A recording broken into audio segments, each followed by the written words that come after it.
Moldova stands at a crossroads, its future hanging in the balance as the pro-European Party of Action and Solidarity, PAS, led by President Maia Sandu, secures a commanding lead in Sunday's parliamentary elections. But here's where it gets controversial. While PAS celebrates a potential majority with 48% of the vote, with 95% of polling stations counted, accusations of foreign interference and electoral irregularities have cast a shadow over this pivotal moment. Could this be a clean victory for Moldova's EU aspirations, or is there more to the story? The election results paint a clear picture of Moldova's divided loyalties. The pro-Russian Patriotic Electoral Bloc trails behind with 25.6%, followed by the Russia-friendly Alternativa Bloc at 8.3%. Meanwhile, the populist Our Party, advocating for a balanced foreign policy between East and West, secured 6.3%, and the right-wing Democracy at Home Party garnered 5.7%.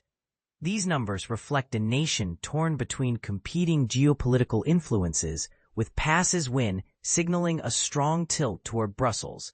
And this is the part most people miss. Moldova's diaspora played a decisive role, echoing last year's presidential runoff, where over 82% of the record 327,000 overseas voters backed Sandu.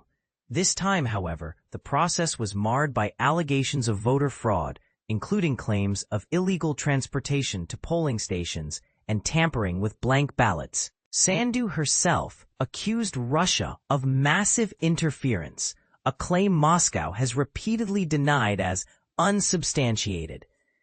The tension escalated with bomb threats targeting polling stations in Romania, Spain, Italy, and the U.S., and the arrest of 3 individuals allegedly linked to Moldova's pro-Russian breakaway region of Transnistria.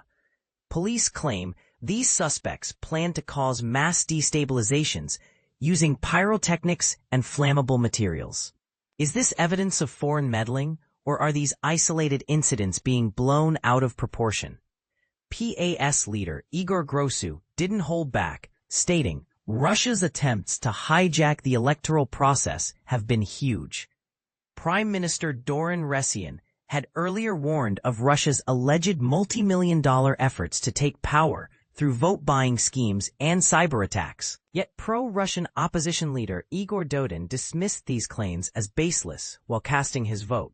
Days before the election, police conducted hundreds of raids, detaining individuals allegedly trained in Serbia to incite mass riots. Sandu called this election Moldova's most consequential, framing it as a choice between consolidating democracy and joining the EU, or being pulled back into Russia's orbit. Its outcome will decide whether we move forward or become a regional risk, she wrote on social media. Here's the burning question. As Moldova's new 101-seat parliament prepares to approve a government and nominate a prime minister, will this election truly pave the way for EU integration, or will external pressures and internal divisions derail the process?